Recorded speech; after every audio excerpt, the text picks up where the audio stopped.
ulama-ulama tasawuf dalam kitab-kitab tasawuf mengatakan, kalau engkau mengeluh akan terik panasnya matahari di siang hari, sabar aja, bentar lagi juga malam.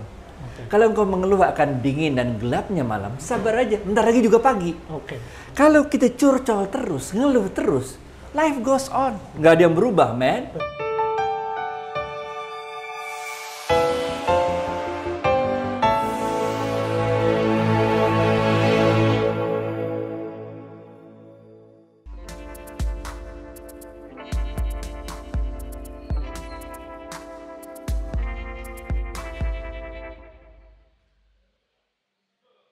Assalamualaikum warahmatullahi wabarakatuh. Kembali bersama secangkir inspirasi dengan Kavose.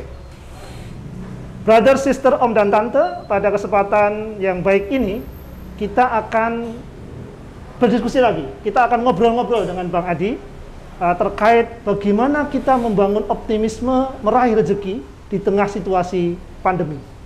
Bang Adi, dalam situasi seperti sekarang ini banyak orang yang kemudian mengalami tekanan ekonomi. Ini gimana Bang Adi? Satu sisi kita mesti optimis, sisi lain faktanya seperti sekarang. Silakan Bang Adi. Rezeki Allah itu nggak terbatas. Karena rezeki itu berasal dari namanya Allah Ar-Razzaq. Karena dia berasal dari namanya Allah Ar-Razzaq, maka rezeki Allah itu tidak terbatas.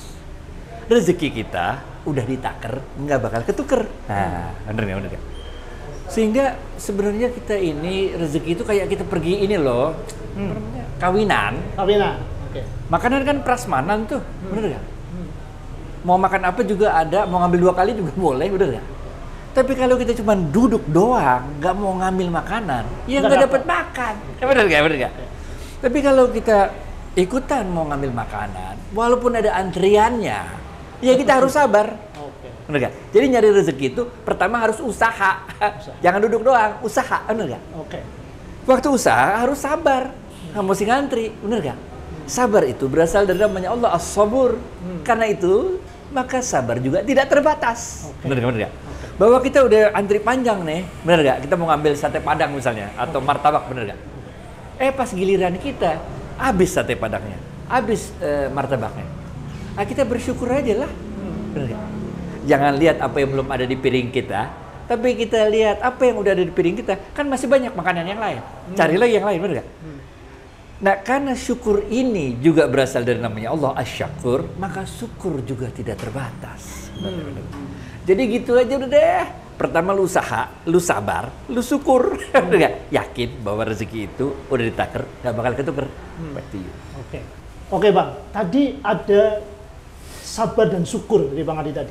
Rezeki memang tidak terbatas dari Allah, tapi sabar dan syukur mesti harus kita jaga juga, sehingga kita betul-betul bisa ngambil makanan tadi. Kira-kira penjabaran konsep sabar dan syukur ini seperti apa? Gue lengkapin sekarang. Siap. Ada 5 faktor yang menentukan rezeki kita supaya berkah. Yang pertama tadi adalah kesungguhan kita dalam mencari rezeki. Kita harus sabar nih, bener gak? Yang kedua, syukur. Karena la in syakartum la azidannakum, bener gak? Yang ketiga, bakti sama orang tua. Nih dengerin nih, bakti sama orang tua, men. Bakti sama orang tua. Mau hidup berkah, bakti sama orang tua, ngerti gak?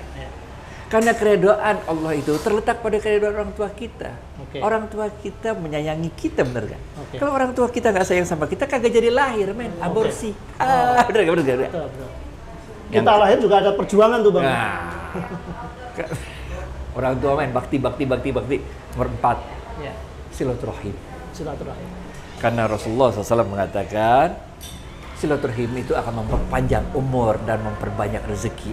Jadi teman di sana, teman di sini, banyak teman, banyak rezeki, bener gak? Main sana, main sini, bener gak? Orang pas mau bisnis ingat kita, bener gak? Dan yang kelima adalah banyakin sedekah. Berbagi. Ini salah satu bentuk wujud syukur kita kepada Allah. Allah udah kasih rezeki kepada kita. Kan Allah ngasih rezekinya kita nggak dari langit, melalui orang.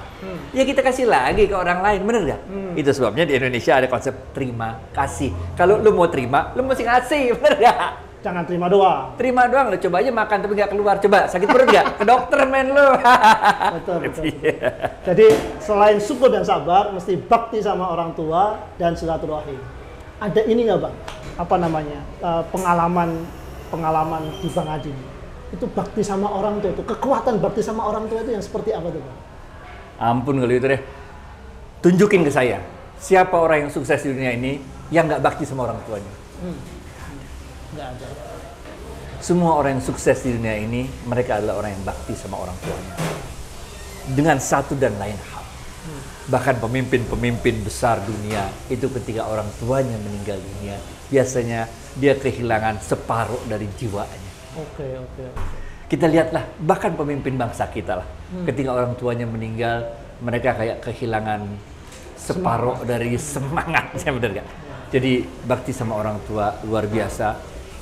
Saya punya cucu, saya masih kecil, masih bayi. Saya tahu gimana susahnya jadi orang tua, men.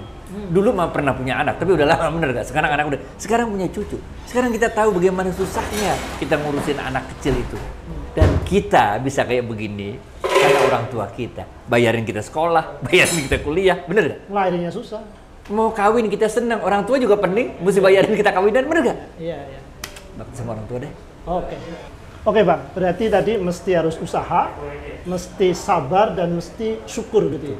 Nah, yang kadang-kala tadi, yang tidak terbatas itu kan, bagi orang kadang-kala ini batasnya sampai mana, nggak terbatasnya, sehingga dia bingung, kemudian kadang-kala menjadi putus asa gitu. Nah, gimana kalau sampai pada posisi itu? Yang nggak terbatas itu rezekinya Allah. Oke. Saya punya burung di rumah, punya ayam, punya ikan-ikan, punya tanaman-tanaman yang keren-keren, bener gak? Saya pusing, men, mesti ngurusin itu semua. Allah mesti ngurusin semua ikan yang ada di laut, yang ada di sungai. Hewan-hewan yang begitu banyak, ya, tanaman yang begitu banyak, semua diurus sama Allah, nggak ada susah-susahnya, bener gak? Itu yang kita maksud rezeki Allah tidak terbatas. Tapi rezeki kita udah ditaker, nggak bakal ketuker, men. Bener gak? Udah takut apa sama rezeki? Dan rezeki bukan soal duit doang, bener gak? Rezeki itu ada banyak. Dalam kitab-kitab tasawuf disebutkan, rezeki yang paling rendah itu harta. Oh, itu paling rendah. Itu. Padahal orang orientasinya ke situ. Kenapa paling rendah? Karena Rasulullah SAW mengatakan, harta itu baru menjadi rezeki kita apabila dia telah kita ambil, kita gunakan untuk beli sesuatu, kemudian dia akan jadi usang. Kita ambil hartanya, kita beli sesuatu, kita makan, masuk ke dalam tubuh kita, kemudian jadi kotoran. Dan yang ketiga, apabila kita ambil, kita sedekahkan, maka inilah yang akan kekal dalam kehidupan kita di dunia dan di akhirat. Itu baru yang paling rendah. Paling rendah itu ya? Yang paling tinggi rezeki itu adalah kesehatan. Saya LC juga nih, lulusan COVID. Sama. LC, lulusan Tanggal 3 Juli saya kena COVID, bener. Waktu sakit itu kita tahu bahwa walaupun kita punya duit banyak, ya nggak bisa dibeli. Obat mah bisa dibeli, vitamin bisa dibeli, dokter bisa dibayar, rumah sakit bisa dibayar, tapi kesehatan nggak bisa dibeli. Ini adalah rezeki yang paling tinggi.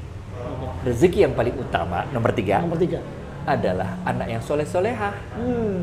Paling asik, men. Waktu kita hidup aja ada anak soleh-solehah, kita diperhatiin. Waktu kita udah mati, bener nggak? Ada anak soleh-solehah yang doain kita. Bener. Dan nomor 4, rezeki yang paling patut kita syukuri adalah husnul khotimah. Mengakhiri hidup ini dengan akhir yang baik.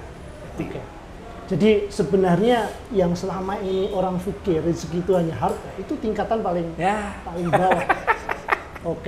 Nah Bang Adi, agar orang berkesadaran, agar orang tetap memiliki memiliki semangat bahwa ternyata orang Islam tidak hanya harta, masih ada kesehatan, masih ada husnul khatimah dan seterusnya. Ini gimana dia jagain diri dia untuk terlalu konsisten tuh? Kasih dia duit 1 juta, suruh dia berada di belakang knalpot mobil, nyalain tuh mobil. Bener nggak?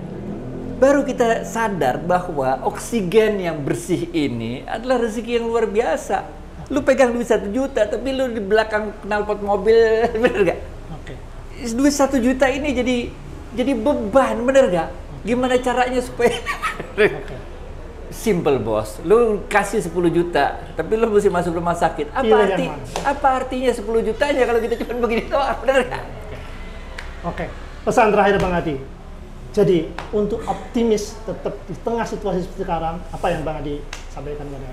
Yang pertama, Kita mesti yakin di dalam Quran nih, di dalam Quran Allah mengatakan balillahil amru jami'a. Sungguh sebenarnya seluruh urusan ini punyanya Tuhan. Benar gak? Keyakinan. Iya, lu mesti yakin ada Tuhan yang ngatur semuanya. Bener gak? Bener gak? Bener gak? Ini yang pertama nih. Udah hidup jalanin aja, men. Biasalah hidup, bener gak? Ulama-ulama tasawuf dalam kitab-kitab tasawuf mengatakan kalau engkau mengeluh akan terik panasnya matahari di siang hari, sabar aja, bentar lagi juga malam. Kalau engkau mengeluh akan dingin dan gelapnya malam, sabar aja, bentar lagi juga pagi. Kalau kita curcol terus, ngeluh terus, life goes on. Nggak ada yang berubah, men. Bener gak? Tiap hari matahari terbit, tiap hari matahari tenggelam. Tapi kalau kita bisa memanfaatkan teriknya matahari, jemur baju jadi kering. Jualan es dawet dapat duit, bener ya? Kalau malam bisa istirahat. Malam kita jualan es dawet, wedang jahe, kopi, jualan teh, bener ya? Jualan selimut, kita dapat manfaat dari gelapnya malam dan dari terangnya matahari, bener gak? Jadi stoplah mengeluh. Tapi kita selalu lakukan, ambil manfaat dalam keadaan yang kayak apapun, yang buruk maupun yang baik. Oke, baik. Om dan Tante, brother and sister, ada 3 pesan Bang Adi di ujung tadi. 1, yakin. 2, jangan banyak ngeluh. Yang 3, manfaatkan semua apa yang ada di sekitar kita. Terima kasih. Jumpa kembali dalam Secangkir Inspirasi bersama Kak Fose. Assalamualaikum warahmatullahi wabarakatuh. Waalaikumsalam. Thank you.